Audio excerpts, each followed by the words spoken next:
Hello, everybody. Well, this is a special occasion. It is our 40th virtual chat right here on Hue. And notice the lovely red fields of poppies. Red is the special color of the day today because Winnipeg, Manitoba, and the entire province have gone under critical code red. Well, it's just kind of some language that we have become accustomed to. We live our lives according to color. But today we are celebrating about the poppy and Remembrance Day, which is tomorrow. And it brings, I guess, a lot of different feelings and, feelings of anxiety. So we're going to find out how the Remembrance Day services are going to be celebrated or not, and talk about, of course, Code Red. So let's open the doors to all of our beautiful guests here on our Hue virtual chat.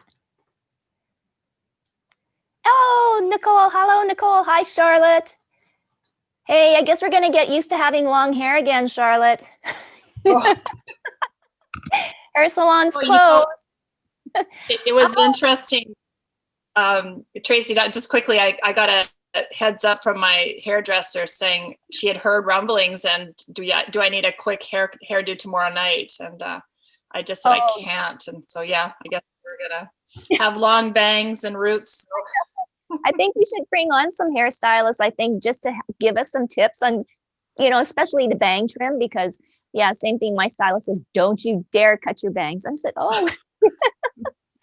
Oh, and hi, Sheena. Nice to meet you. Hello. Nice to meet you, too. I just realized that my poppy isn't in view. I think I need to move it up.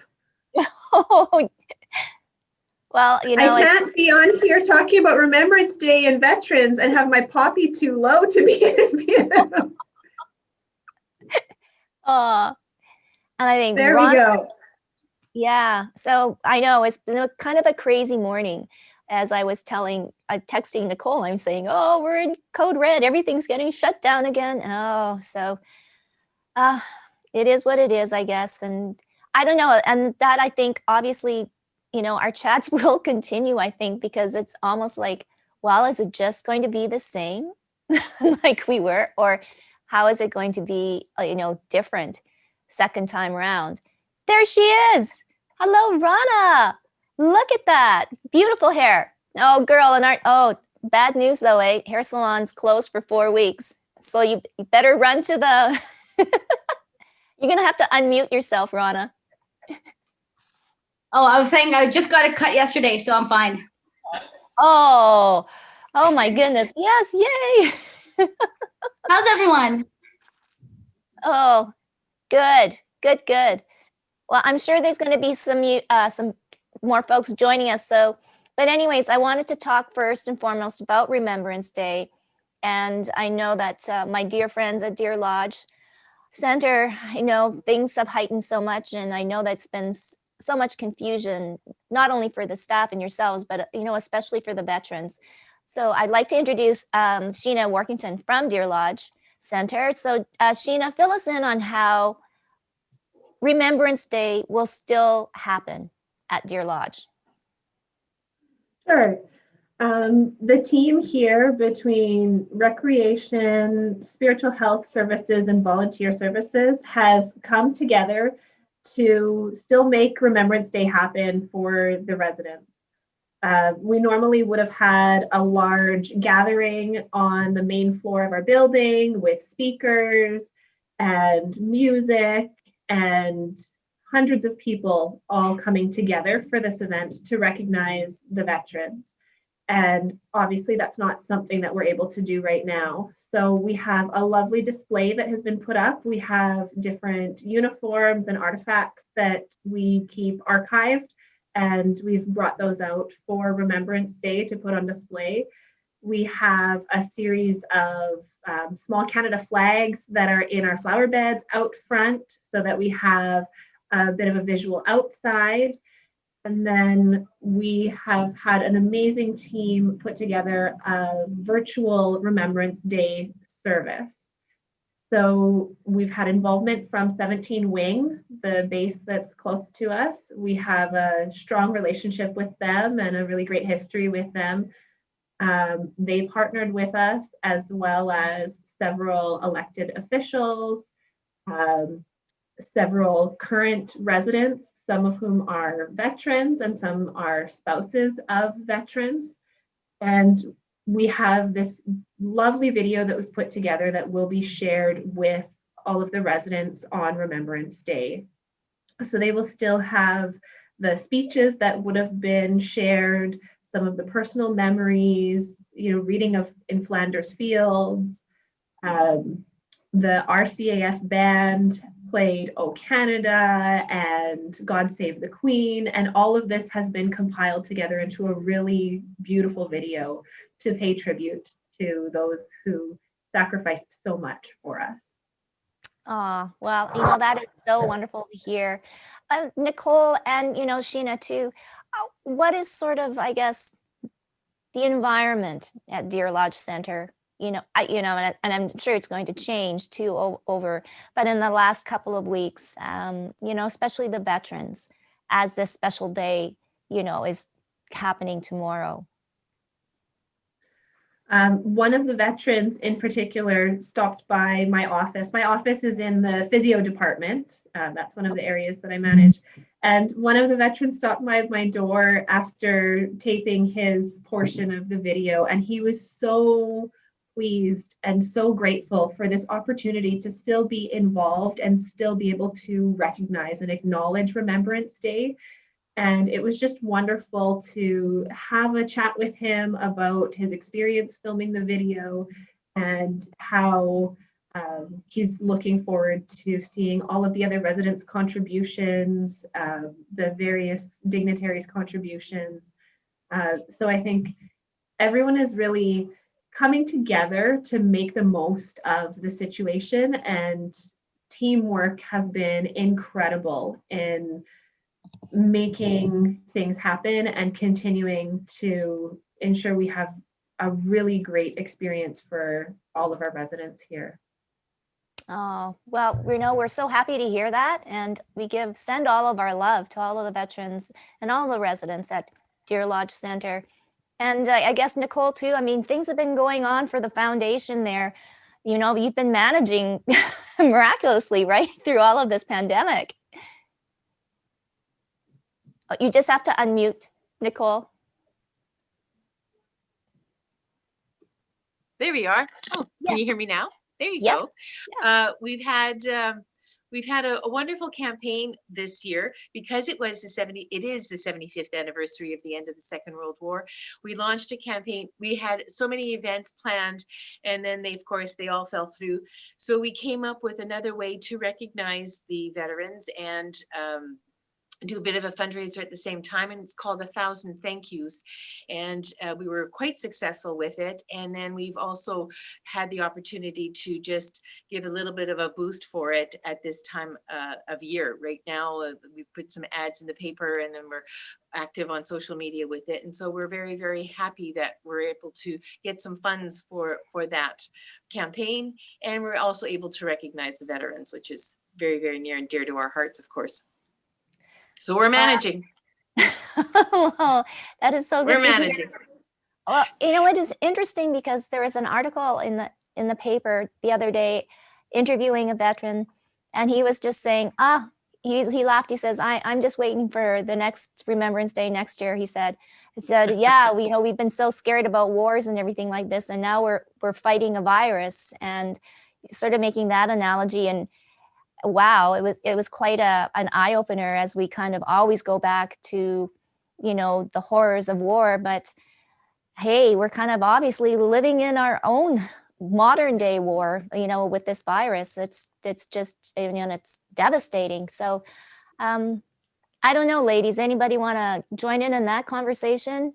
I know, like, I've had the opportunity of listening to a few amazing war stories and of history with the veterans, but it was a very interesting take, I thought. So Sheena? my husband's aunt is actually at Deer Lodge, and she served in the Royal Canadian Air Force. Her name is Noreen, and she's lovely. And she has some great stories about her time there, obviously being a woman and, all the things that were against her, but how she managed to, overcome and really not just serve her country, but to, put forth a new vision of what women could do in that time. And so she is a great lady and has so many wonderful stories. And yeah, we always go to Remembrance Day services as a family. So this year it's going to be different, but it doesn't have to be any less meaningful. No, wow, amazing. And I want to welcome Diana. Hello, Diana. Diana Olynick. Welcome to our Hue virtual chat. Diana, we were just talking about Remembrance Day and especially Remembrance Day services at Deer Lodge Center. And it's, we're all so happy that, there will be some sort of celebration. As I guess everybody knows now, we are back into code red, critical code red. So total shutdown for 4 weeks. So once again, we'll be talking like this. I was just hoping, Rana's here and everything. I was just thinking about when will be that day where we can all be in one room and we can all share a glass of wine and, be having these conversations, without looking at each other in a square box. And I thought that might be coming sooner than later, but don't think anytime soon. So I want to actually now, ladies, part of it is also talking about when we talk about minimalist or minimalization, my mind automatically goes to my house and getting rid of junk and, getting rid of all the crap and making everything streamlined. Well, I never thought that you could apply it to business, but this brilliant young woman, Diana, who is, I guess, officially an engineer, but she's much more than that, has her own business and will tell us now more on what it means to be a business minimalist. And I might have changed that around, Diana, but and I want you first and foremost too to share with us your story, because Diana's real story is, again, a story of real courage, of dedication and passion that she has now created, this life for her here in Winnipeg, Manitoba, which didn't start in Winnipeg. It started in Colombia. So Diana, I don't want to say anything more. Please share your story with the rest of us.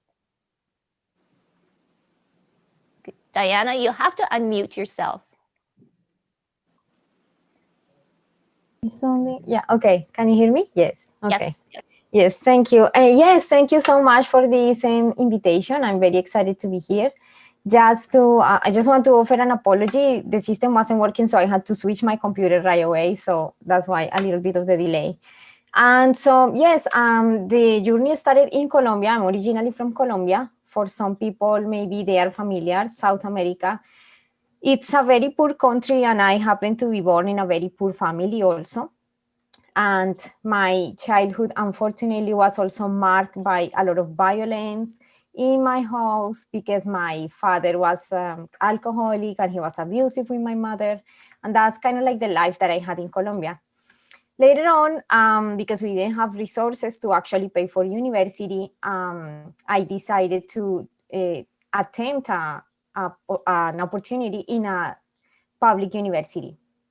And that's what happened. And what I end up doing is applying to engineering, although I wanted to become a journalist. But I tried that route and it happened. So I finished the degree and then I came to Canada, and it was very, very difficult because I didn't know the language when I came here. So I had to learn the language. I had to start from zero, even though I finished my degree and I had some experience. And it was very difficult. Then also later on, I started a relationship, and I had a partner, we had a kid, but I had to go also through a separation, which was a very hard situation to deal with in a foreign country with a kid. And by the time I didn't have a job, I actually have worked in many different positions. I work as a financial advisor, I work as an interpreter, I work as a mortgage broker. I did all of these things and also eventually got a job in engineering with the government. But I did all of these things and nothing was so hard for me or so challenging for me as it was the fact of being alone, without family, no resources, and with a kid. in a foreign country. That situation took me to a very, very like hard aspect of myself to study. How is that the next time that I go through a very big challenge, I can actually face it in a different way. And anyways, later on, I got a job and I was able to continue sustaining the family.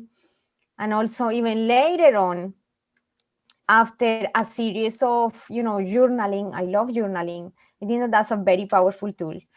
After a series of, a little understanding of myself, I finally found a person that had all the descriptions that I wrote early on in my diary of how I wanted a person for me, like the kindness and all of these attributes.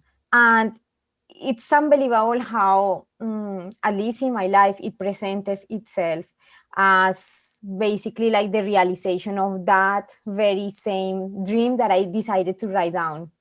So I met this gentleman. Is the kindest person that I've met in my whole life. And it's, like as women, it's very difficult for us to think that we're going to meet someone who is going to accept our son, when it's not his son, and that is going to love him in the same way, or that is going to even, respect our relationship with the son and love us as if we were started the relationship from the beginning together. And that was my limitation in my mind. I always thought, and because my father was very violent, I always thought that that was not possible, that those things don't happen, but still I didn't want to be alone, and I wanted a father for my kid. So I continue, trusting or allowing the life to unfold in the way that it needed to be unfold. And I discovered that this person was exactly what I wrote down in my diary. And in the journey also, as a professional, when we have kids, we are faced with this situation of how can we fulfill the role of mothers, and how can we fulfill the role of professionals in a way that is fulfilling both at the same time. That is very challenging. At least for me, it was. And in the job that I had, unfortunately, it required me to work sometimes 12 hours. And sometimes, you're not going to believe me, even 14 hours, because I was starting out in the job in engineering. And sometimes I had to be in roads working all of those hours.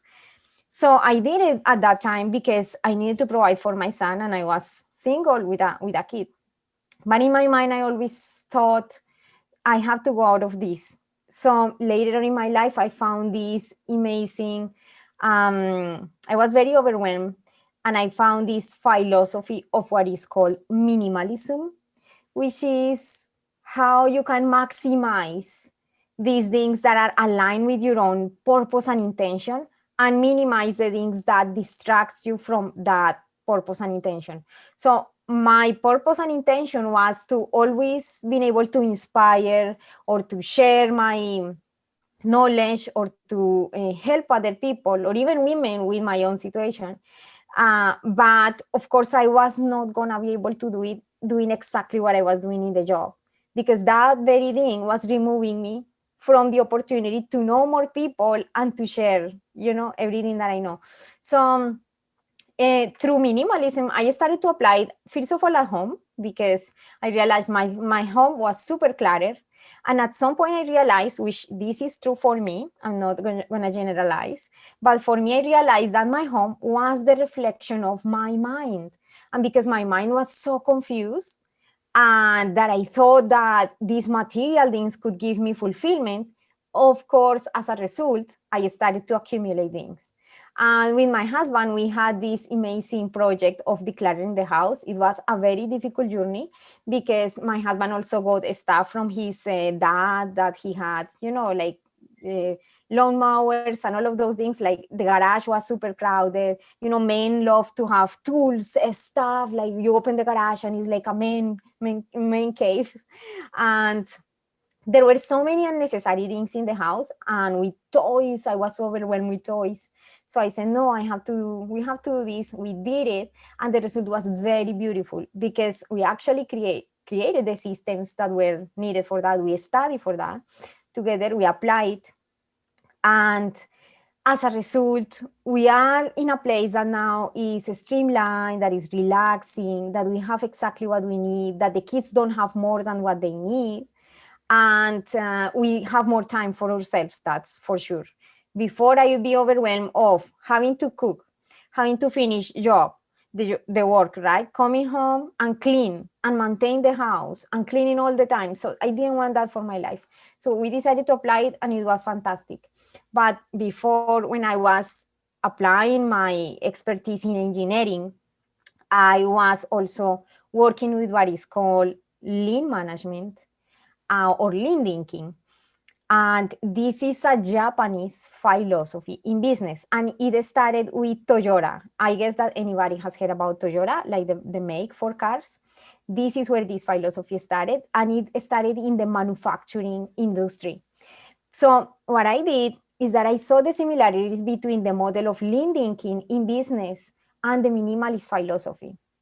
So what I did is that I merged these two, and we started to apply this philosophy in businesses, which is more of a philosophy, I'd say, but it's also a very, very specific methodology to be applied. Just like as we create a system to get rid of the clutter at home, is the system to get rid of the clutter in a business that when it's created, when there is clutter, it presents itself in the way of additional activities that are not adding value to the profitability or are not adding value to the final goal of customer satisfaction. So the journey has been very, very rough, very difficult, but at the end of the day, we are all in this amazing and beautiful journey of life. And I just love to be able to share this and to collaborate with anybody who wants to collaborate and, share our journeys. I'm very, very excited to be sharing this with you. So thank you for listening. Well, thank you so much, Diana, for sharing. And, please in our chat room, write down your website and any kind of social media too as well. And Diana also has a podcast too. So you have a lot to give, Diana, and a lot to share. But yes, I mean, Kristen, you're nodding your head. In agreement? Yes. Yeah, I love that whole idea of I'm not very good at decluttering and minimal things in my home, but it sure sounds peaceful, and it sounds really attractive. And as you're speaking, I'm just making a couple notes. I'm going to get some boxes before we get into this shutdown, and I'm going to start to declutter a little bit. So that's on my list today. Yes. What a story! Great story. And I like how there's what a journey, and it has a thread of a love story in that too, not only with your son but with your husband. So thank you for sharing that. Thank you so much. Yes, I also have a podcast, so maybe we can exchange stories in that podcast of real women like you here in Winnipeg. That would be beautiful. Rana, it's so good to see you. And I don't know if you need to declutter, but Yes, how? always, always. No, you know what's just similarities. Because while Diana, you were speaking, I was thinking of all the things that even in my own business that brought me peace, and one of them was streamlining everything and taking away things that didn't actually add value, but just took up time, right? So and it's weird, and I know people aren't going to really, maybe because we're all kind of in this pandemic mode, but I find that even during the pandemic, people coming home and starting to work from home, that's been it's not ideal for some people, but for me, it's actually worked out quite nicely.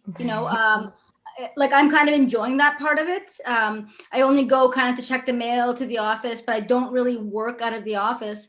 But I find myself way more productive.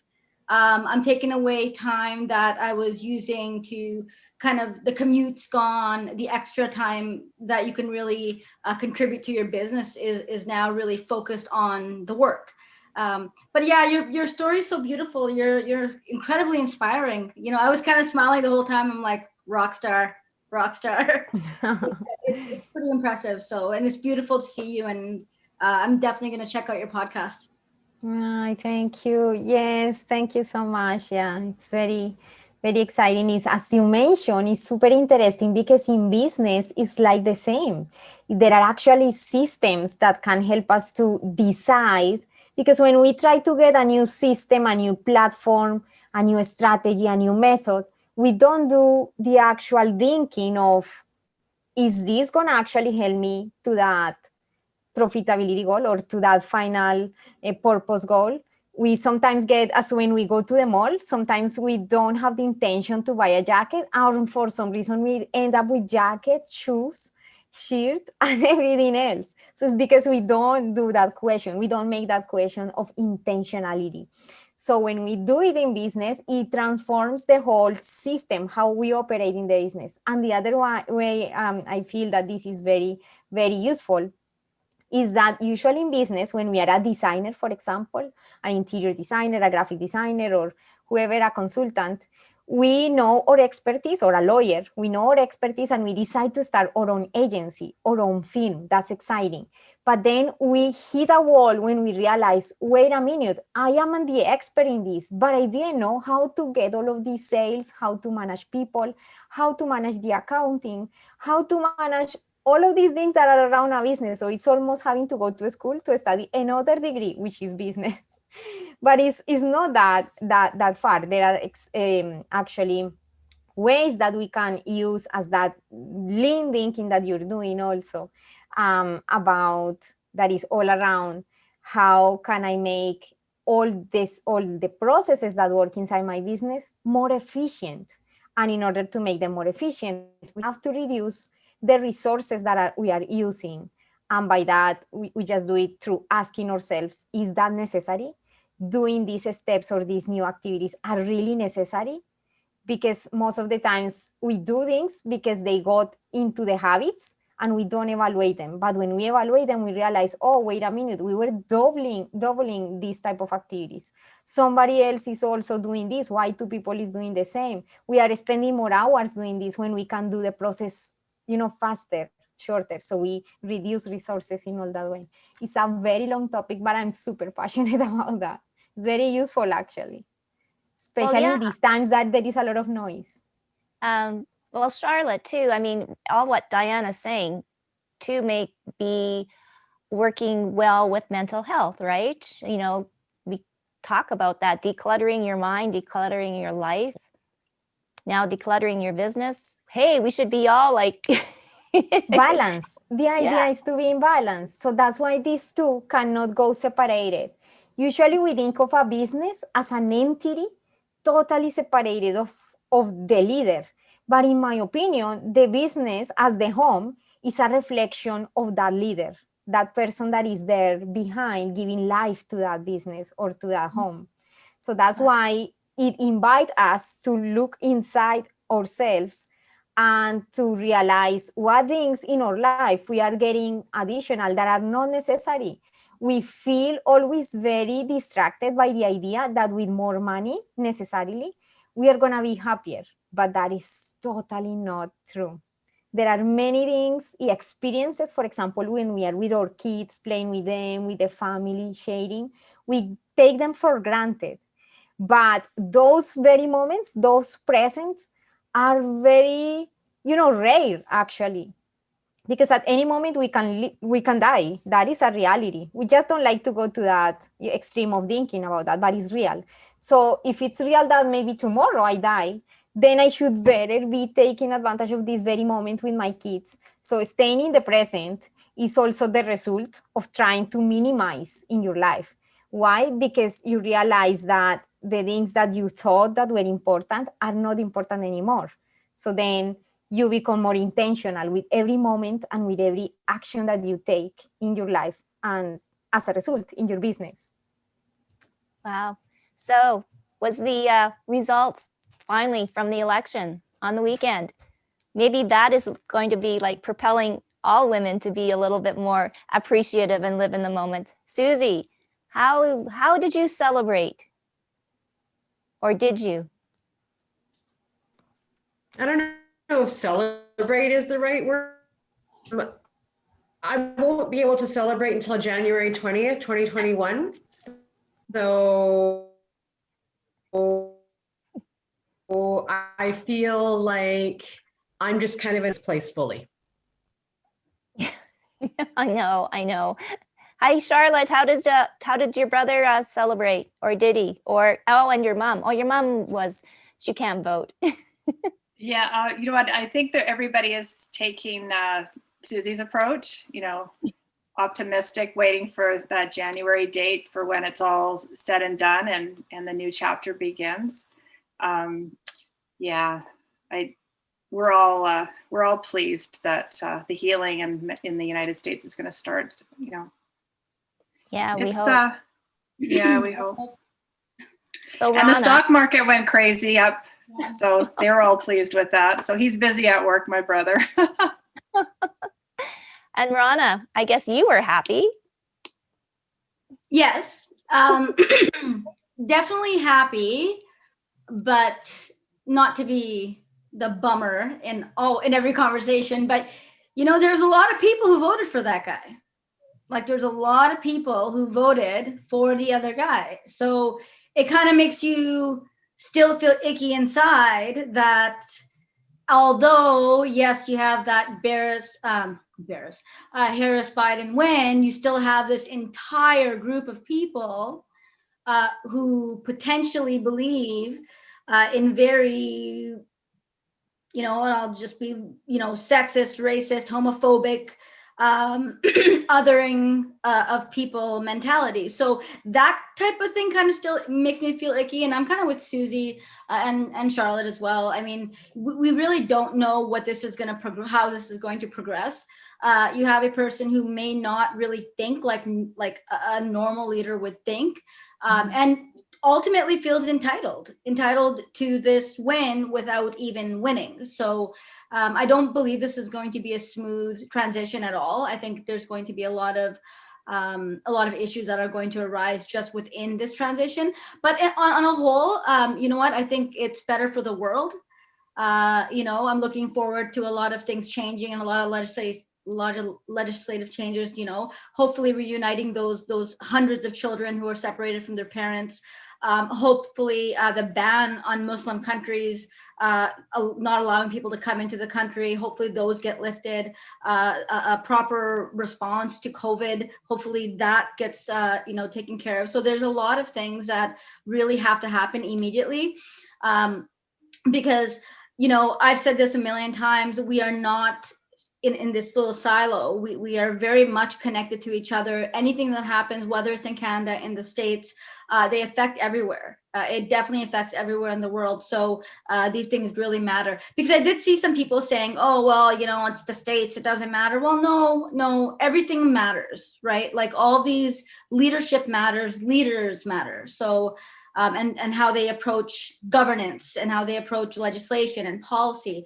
These are incredibly important things because they affect us all in some way or another. But also, I mean, I think it's really important to give a shout out to, the first female, woman of color VP. It's a pretty big deal. I think that's a beautiful thing as well. So that's pretty wicked to see. And I think we can celebrate that. So regardless of everything else, we can definitely celebrate that. So sorry, long thing, but it's politics, and you know how I get. Definitely celebrate that. Yeah. And to build on what you just said, Rana, I think too that we have to thank the Black women and the Black women communities for really getting out the vote and for really changing what that electorate looked like in this election cycle. And still going to be doing lots of hard work as they head into the elections that are still to come from Georgia. So Stacey Abrams and all of her work there, and all of her supporters and everybody who's helping her fight that fight, huge kudos to them, because this is no doubt their work and the results of their hard work. So we really need to acknowledge that. Yeah. And I think jump in, but I think that just Susie on that part, right? I think that as we move forward, as elections kind of come up, whether it's civic, municipal, provincial, prime minister, whatever it is, wherever it is, we need females leading the charge on that, because we can organize, right? Managing campaigns is an incredible part of politics. And sometimes people don't really realize how incredibly important it is. But that's, you know, like, yes, you know, huge shout out to the Black women and any woman who ever takes a role in managing campaigns and getting good people elected, because that is something that we need to be doing, because when you do it, you are also influencing policy, how they're relating to other people. It changes the entire dynamic of the political system. So I'm a big proponent of that. I think people need to get out there, and whether you have the expertise or not, grab onto the skills that you have and start figuring out how to be involved in the management of campaigns, whether the candidate is a female or a male. As long as you can believe in them, we can support all the women for sure. But sometimes it's just not going to be a situation where there are women that you can support. So get on board, get those people in power, you know, and, you know, just going back to the Black women, of course, because they had the skill set, they knew what to do, they had the passion, they did it, you know, and it worked. Yeah, no, big kudos. I want to switch it up now. Like, okay, so the announcement was that we are going now back into code red, critical. I'm going to give it over to Nicole. Like, what does that mean? Again, through all of this too, the staff, and I don't know if Sheena is still with us, but I mean, the staff too are so important, and management too as well in this critical time. Well, it's a critical time, as you mentioned, Tracy, and of course, everyone is extra cautious, and the leadership here is outstanding, and all precautions are being taken, and so it'll be a reduction of visitations, of course, and I'll be hearing about it at 12:30. There's a meeting that I have to attend, so you'll know more about more restrictions, but there was a time that it was 2 visitors per resident. Now it's down to 1, so we may see further reductions on that. And we have active screening here as staff come in to the building, and the foundation, myself, my staff are all working remotely so that we can ensure nothing comes in and nothing goes out, so that we keep everybody as safe as possible. Yeah, no, and Sheena just left a note that she obviously had to leave, and Yeah, I know it's going to be a busy day, I think, yeah, for all of you there at Deer Lodge. So, you know, stay safe, please, Thanks. and you know, send all our love to the veterans there. I will. Thank you. Yeah, yeah, and I know it must be confusing times too for them too as well. Yeah. And they're lonely, you know, some of them, you know, some of your favorites, Tracy, that we do see on a regular basis, you know, they are struggling, but you know, they're tough, and there's example to be taken from them. They have endured things, they have witnessed things in their lives that we can only imagine, or not even imagine. And so when they say, you know, keep your head up and it'll be fine, we'll get through this, they're right. And we just gotta stay focused and do what needs to be done, because that's what they did. They did what needed to be done. So we just got to follow suit and do the same. Yes, and obviously, I guess we haven't been doing our job very well. We were just saying, we were talking about in the summer, we were 0 cases for 13 days. And now in the past 2 weeks, we've like skyrocketed to 2,000. Like it's really, it's quite unbelievable. And I was asking too, I think, ladies, I wanted your thoughts. Is this lockdown now, will it be just a little bit of the same? Will it be different than the first one? Charlotte? Gosh, I'm just, my head's going back to that, March 14th, when it was like, oh my gosh, what does this look like? That's what today's announcement was to me, was we're going back to that, you know, not going out. Well, for my family, you know, not going out, but maybe once a week to get groceries, but really just hunkering down and staying put. So are we more prepared then because we've been through it? Rana, okay, you be quiet, Rana, because you went to the hairstylist yesterday. Well, you know, you got to laugh about something, right? Will it be the same for you, Rana? Because you said you're kind of quite Pollyanna. No, won't be the same. No, I think I'm done. I think I need to be around my people. I think that, you know, I'm a very extrovert. I need to be around people, you know, basically every night was my lifestyle. So I just, and you know, we have a grieving family, right? We had a big loss, so we're still dealing with that, and not being around people it's horrible. I want my friends. I want to, you know, go hug my girls. I want to go be with people and, you know, talk and have those really intimate conversations that help you heal, but you can't have them. So, and to be honest with you, travel, like, you know, last year I was out 6 months of the year. You know, I was sitting on a beach somewhere. Like, it's not, which is just based on work and stuff like that. But I'm just saying, like, there's habits that we have created in our life that now we're trying to figure out how to break them. And I think Diana kind of spoke about that, how you start to kind of break old habits, and it's kind of like decluttering, right? Like, you got to figure out how your brain's gonna, you know, deal with this big change. But no, it's not. I don't think it's good. I think it's really upsetting. And frankly, everyone heard me say this a billion times. We just kept all the borders shut, instead of having like, let's invite the universe in and blah, blah, blah, we would have been fine. We would have gotten through it. You know, we would have managed. Like, we were doing really well. And I think people are tired. Can I just give a shout out though? Because I think that teachers are getting a really crappy end of this stick here. As well as healthcare workers. And both my sister and my brother-in-law are both teachers. And the amount of stress, you guys, you know, the amount of stress that they are dealing with, I've never seen two healthy young individuals at such a breaking point. And then you watch TV and they're like, oh, well, we're gonna, you know, make some center of something. That doesn't help them. They need resources and help right now. Like, because we're gonna see 2 years from now, we're gonna see, I guarantee it, and I hate to say this, but we're gonna see a lot of teachers just giving up, leaving the profession, dealing with mental health crises, suicides. People are done, you know, and no one's really understanding the gravity of how serious the situation is. But so just to all the teachers, you know, like, you know, we see you, you know, and we're hoping for you guys. That's all we could really say. But we're not government, so all we can do is support, right? Well, you know what? The doctors did it, I think, a little bit. And I believe the teachers did write a letter to the premier too as well. But I guess obviously that's not in their plans to shut down the schools quite yet.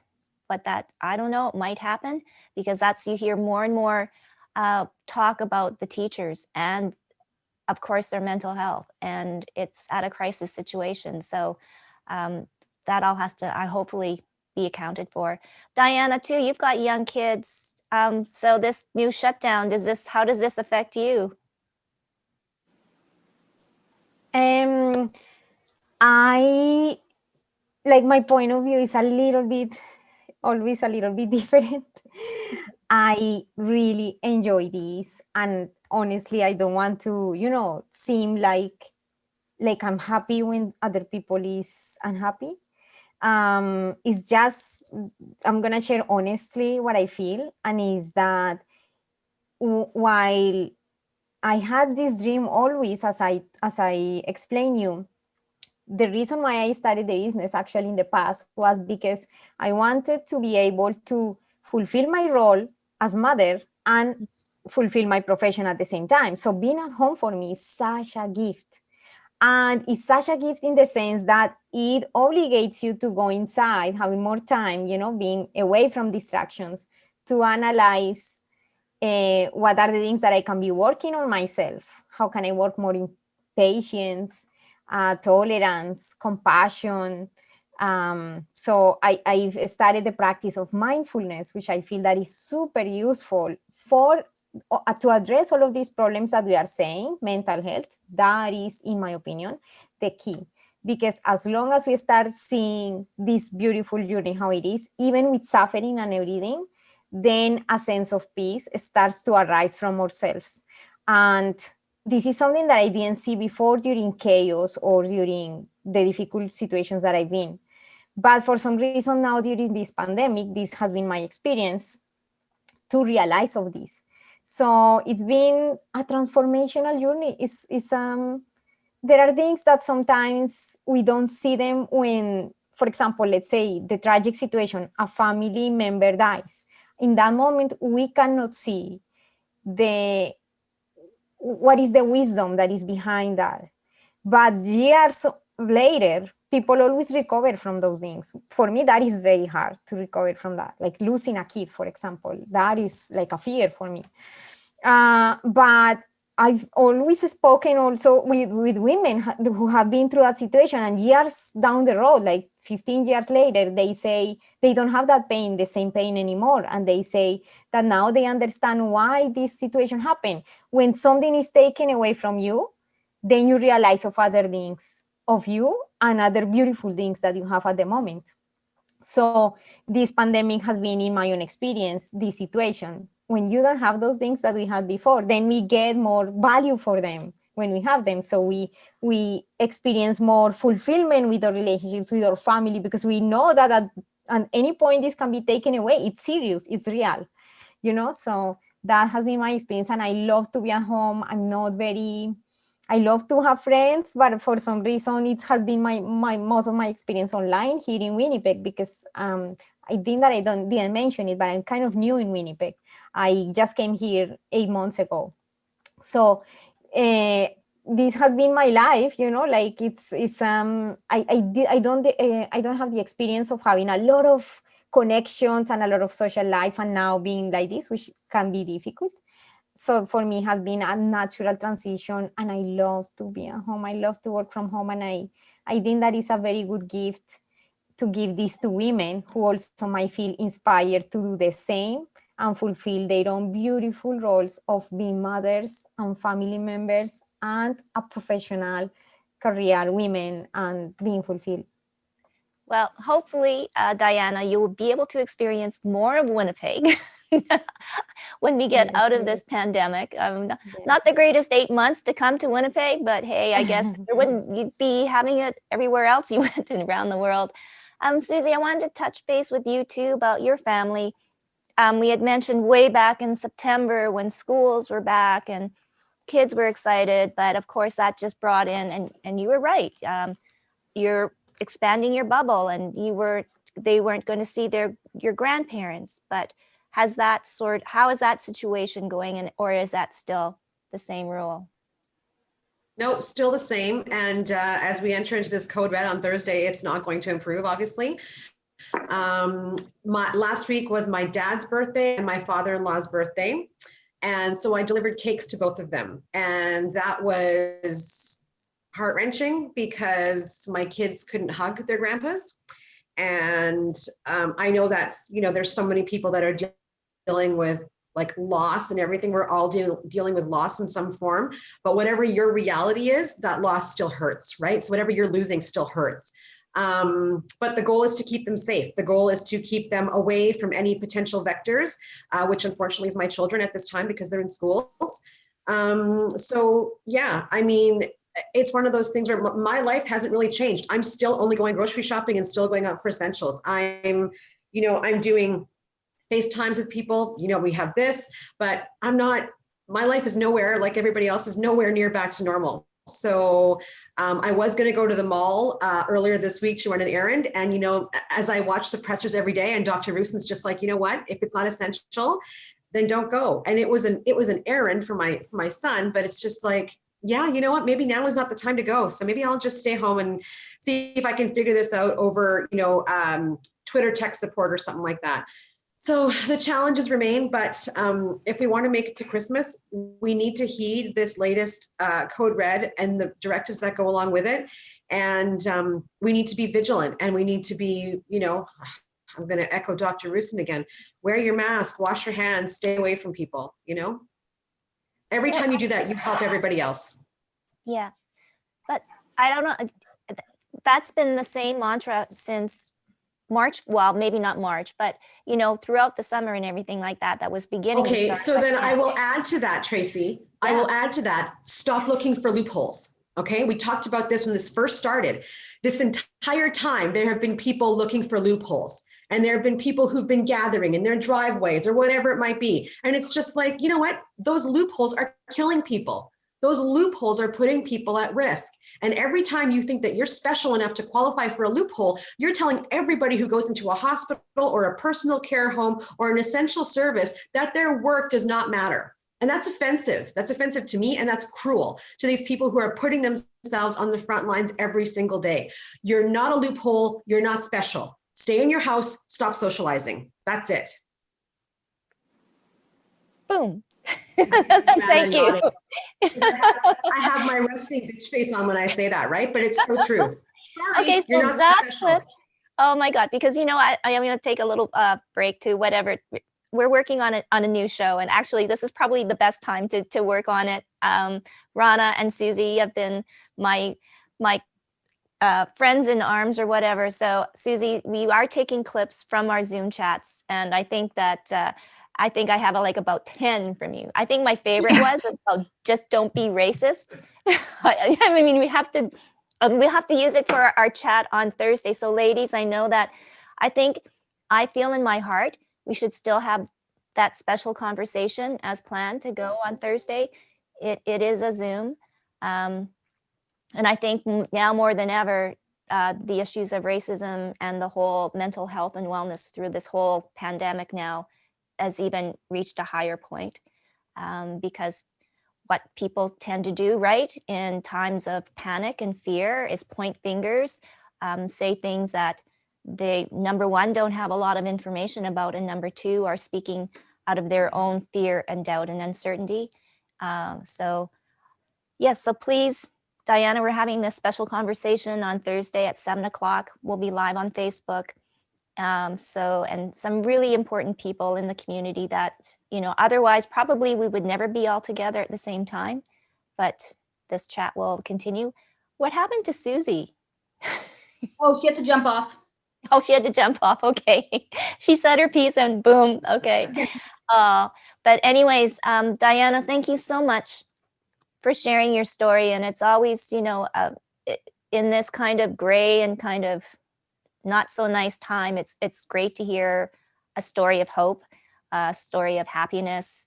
And especially, you've been only here for 8 months. I'm hoping that the next 8 months are far better, and that you can experience all the wonderful things in our city and get to know people too as well.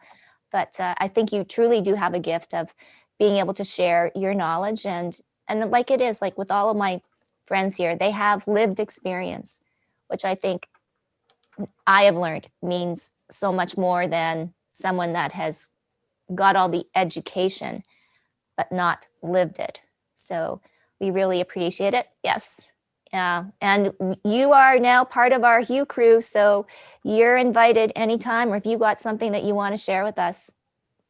We're here every Tuesday at 11:30. Thank you so much. At least until the new year. I mean, I was just said, well, okay, 4 weeks. Well, that leaves us 2 weeks left in 2020, and that's Christmas. So it's crazy. I know. So we'll see you next week. I think next week, Rana, you just twigged on a real hot issue. I think let's talk about education. Let's talk about the teachers. And I'm sure Kristen and Charlotte, as peer support workers, I mean, they're probably looking for some answers, or at least some conversation. Yeah. So let's think about talking about that next week.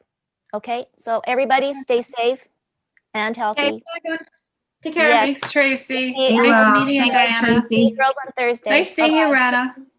I know. Hi, guys. Take I'm gonna care. go and declutter my Dropbox now. Thank you, Diana. Bye, guys. Okay. Bye-bye.